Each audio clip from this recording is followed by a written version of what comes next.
യുദ്ധം മൂന്നാം ആഴ്ചയിലേക്ക് കടന്നിട്ടും ഇറാനോ America Israel സഖ്യമോ പോരാട്ടത്തിൽ ഒരു അയവും കാട്ടുന്നില്ല.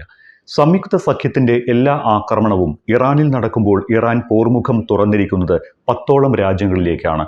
ഇസ്രായേലിനെ നേരിട്ട് ആക്രമിക്കുന്നുണ്ട്. അമേരിക്ക വരെ എത്തുന്ന മിസൈലുകൾ ഇല്ലാത്തതിനാൽ ഗൾഫ് രാജ്യങ്ങളിലെ അമേരിക്കൻ കേന്ദ്രങ്ങളെയാണ് ആക്രമിക്കുന്നത്. ഇസ്രായേലിലും ആ രാജ്യങ്ങളിലും ഇറാന്റെ ഡ്രോണുകളെയും മിസൈലുകളെയും പ്രതിരോധിക്കാൻ സംവിധാനങ്ങളുണ്ട്.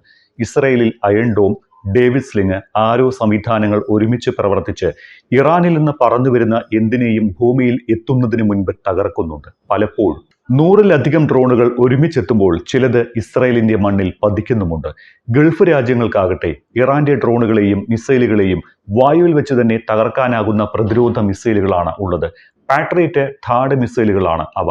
ഇറാനിൽ 15,000 സ്ഥലങ്ങളിൽ ബോംബിട്ടു എന്ന് അമേരിക്ക പറഞ്ഞിട്ടുള്ളതാണ്. പക്ഷേ ഇറാനിൽ ഇസ്രായേലും അമേരിക്കയും ഇടുന്ന ബോംബുകൾ ഒന്നില്ലാതെ എല്ലാം ഇറാനിൽ വീണിട്ടുണ്ടാകും. കാരണം അവരുടെ മിസൈൽ പ്രതിരോധ സംവിധാനം യുദ്ധത്തിന്റെ ആദ്യ ദിവസം തന്നെ തകർന്നു. അത് ചൈന നൽകിയ പ്രതിരോധ സംവിധാനമായിരുന്നു. കഴിഞ്ഞ വർഷം ഇന്ത്യ ഓപ്പറേഷൻ സിന്ദൂർ നടത്തിയപ്പോൾ ഇന്ത്യൻ മിസൈലുകൾ തകർക്കാൻ പാകിസ്ഥാൻ ഉപയോഗിച്ചതും ഇതേ പ്രതിരോധ സംവിധാനമായിരുന്നു. 2 യുദ്ധങ്ങളിലും അതെല്ലാം പരാജയപ്പെട്ടു. പക്ഷേ അതോടെ ചൈനയെ ആശ്രയിക്കുന്നത് ഇറാൻ അവസാനിപ്പിച്ചു എന്ന് കരുതരുത്. ഇറാൻ ഇപ്പോഴും ചൈനീസ് പ്രതിരോധ സാമഗ്രികൾ ഉപയോഗിക്കുന്നുണ്ട്. പരോക്ഷമായി ചൈനയും റഷ്യയും ഇറാനെ സഹായിക്കുന്നുണ്ട് എന്ന് നേരത്തെ തന്നെ പ്രതിരോധ രംഗത്തെ വിദഗ്ധർ സൂചന നൽകിയിരുന്നു. ഇപ്പോൾ ഇതാ ഇറാൻ തന്നെ അത് തുറന്ന് സമ്മതിക്കുകയാണ്. സംഘർഷത്തിൽ റഷ്യയും ചൈനയും ഇറാനെ സൈനിക സഹകരണത്തിലൂടെയും മറ്റും സഹായിക്കുന്നുണ്ട് എന്ന് ഇറാൻ വിദേശകാര്യമന്ത്രി അബ്ബാസ് അരാക്ചി തന്നെയാണ് വെളിപ്പെടുത്തിയത്. അമേരിക്കയ്ക്കും ഇസ്രായേലിനുമെതിരായ യുദ്ധത്തിൽ സഹായം ലഭിക്കുന്നതായി ആദ്യമായാണ് ഇറാൻ തുറന്ന് സമ്മതിക്കുന്നത്. ഈ 2 രാജ്യങ്ങളും ഇറാന്റെ നിർണായക പങ്കാളികളാണ് എന്ന്, അതായത് സ്ട്രാറ്റജിക് പാർട്ട്നേഴ്സ് ആണ് എന്ന് അരാക്ചി വ്യക്തമാക്കി. ഇറാനും റഷ്യയും ചൈനയും തമ്മിൽ രഹസ്യമായി സൈനിക സഹകരണത്തിൽ ഏർപ്പെട്ടിട്ടുണ്ട് എന്ന് അമേരിക്കൻ പ്രസിഡന്റ് ഡൊണാൾഡ് ട്രംപ് നേരത്തെ ആരോപിച്ചിരുന്നു. ഇത് ഇറാന്റെ വിദേശകാര്യമന്ത്രി തന്നെ സ്ഥിരീകരിക്കുകയാണ്. മുൻകാലങ്ങളിലും രാജ്യങ്ങൾ തമ്മിൽ അടുത്ത സഹകരണമുണ്ടായിരുന്നു. അത് ഇന്നും തുടരുന്നുണ്ട്. ഇതിൽ സൈനിക സഹായവും ഉൾപ്പെടുന്നു എന്നാണ് അരാക്ചി പറഞ്ഞിരിക്കുന്നത്. രാഷ്ട്രീയമായും സാമ്പത്തികമായും സൈനികമായും ഈ രാജ്യങ്ങളുമായി നല്ല സഹകരണമാണ് ഇറാൻ പുലർത്തുന്നത് എന്നും അദ്ദേഹം വ്യക്തമാക്കി. എന്നാൽ ചൈനയിൽ നിന്നും റഷ്യയിൽ നിന്നും രാജ്യം സ്വീകരിക്കുന്ന സഹകരണത്തിന്റെ കൂടുതൽ വിവരങ്ങൾ അരാക്ചി വെളിപ്പെടുത്തിയിട്ടുമില്ല. അമേരിക്കൻ മാധ്യമമായ MS നൗവിന് നൽകിയ അഭിമുഖത്തിലാണ് ഇറാൻ വിദേശകാര്യമന്ത്രി കാര്യങ്ങൾ വെളിപ്പെടുത്തിയത്. ഇറാനിലെ എണ്ണ കമ്പനികൾക്കോ ഊർജ്ജ സ്രോതസ്സുകൾക്കോ നേരെ ആക്രമണമുണ്ടായാൽ അമേരിക്കൻ ഉടമസ്ഥതയിലുള്ള പ്രാദേശിക ആസ്തികൾക്ക് നേരെ തിരിച്ചടിക്കുമെന്ന് അരാക്ചി മുന്നറിയിപ്പ് നൽകി. ഹോർമുസ് കടലിടുക്ക് പൂർണ്ണമായി തുറക്കാൻ ഉദ്ദേശിക്കുന്നില്ല. UAE വഴി തങ്ങൾക്കെതിരെ ആക്രമണം നടക്കുന്നുണ്ട് എന്നും അരാക്ചി ആരോപിച്ചു. ഹോർമുസ് കടലിടുക്ക് പൂർണ്ണമായി തുറക്കാൻ ഉടനെയൊന്നും ഇറാൻ ഉദ്ദേശിക്കുന്നില്ല. ഇറാന്റെ എണ്ണ കയറ്റുമതിയുടെ 90% കടന്നുപോകുന്ന ഗാർക്ക് ദ്വീപിലെ സൈനിക കേന്ദ്രങ്ങൾക്ക് നേരെ അമേരിക്ക അടുത്തിടെ നടത്തിയ ആക്രമണത്തെക്കുറിച്ചും ഇറാൻ വിദേശകാര്യമന്ത്രി സംസാരിച്ചു. ഇറാന്റെ എണ്ണ ഊർജ അടിസ്ഥാന സൗകര്യങ്ങൾ ആക്രമിക്കപ്പെട്ടാൽ തിരിച്ചടിക്കും. ഇറാൻ സായുധ സേന ഇതിനകം മറുപടി നൽകിയിട്ടുണ്ട്. അമേരിക്കൻ കമ്പനിയുടെ ഉടമസ്ഥതയിലുള്ളതോ ഒരു അമേരിക്കൻ കമ്പനിക്ക് ഓഹരിയുള്ളതോ ആയ മേഖലയിലെ ഏത് ഊർജ കേന്ദ്രത്തെയും ആക്രമിക്കുമെന്നും അരാക്ചി മുന്നറിയിപ്പ് നൽകി.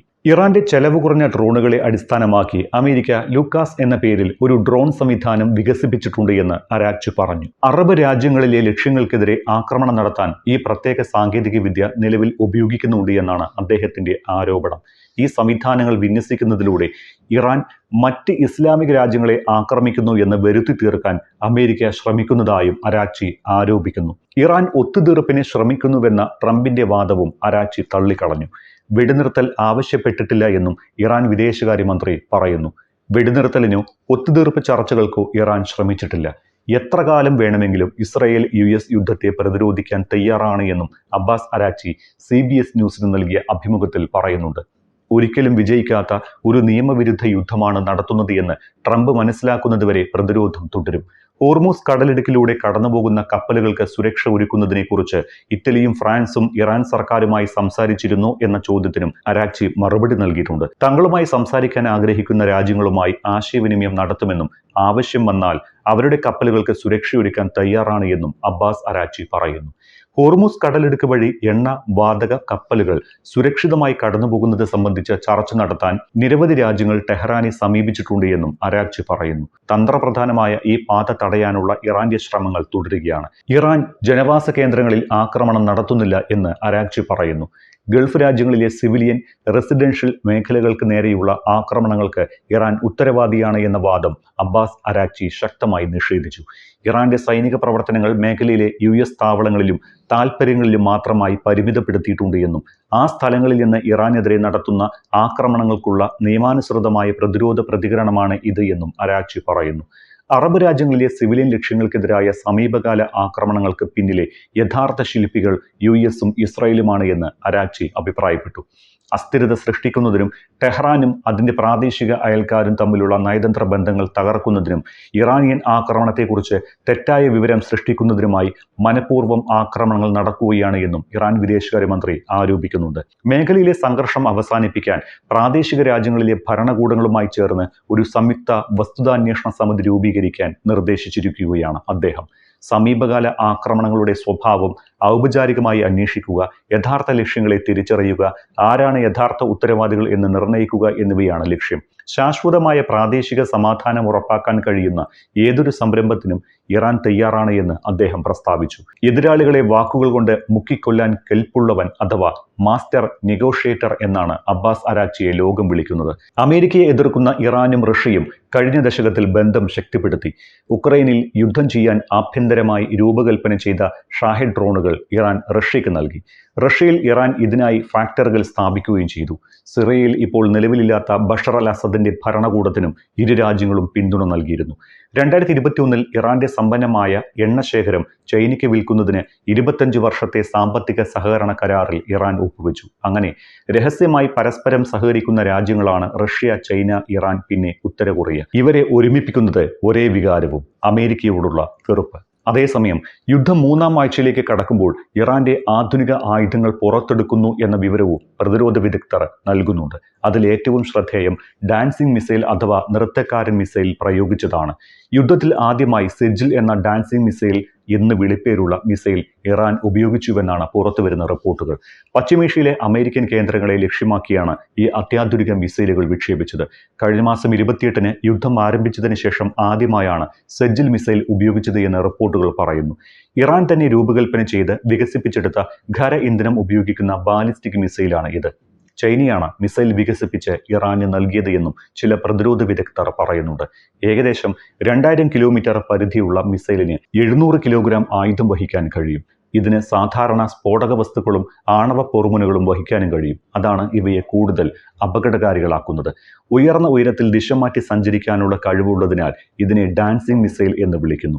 ഇസ്രയേലിന്റെ പുകൾപെറ്റ അയൺ ഡോം പോലുള്ള മിസൈൽ പ്രതിരോധ സംവിധാനങ്ങളെ വെട്ടിച്ചു കടക്കാൻ ഈ മിസൈലിന് സാധിക്കുമെന്നതാണ് ഇറാന്റെ അവകാശവാദം. Centre for strategic and international സ്റ്റഡീസിന്റെ വിവരണ പ്രകാരം മിസൈലിന് ഏകദേശം 18 മീറ്റർ നീളവും 1.25 മീറ്റർ വ്യാസവുമുണ്ട്.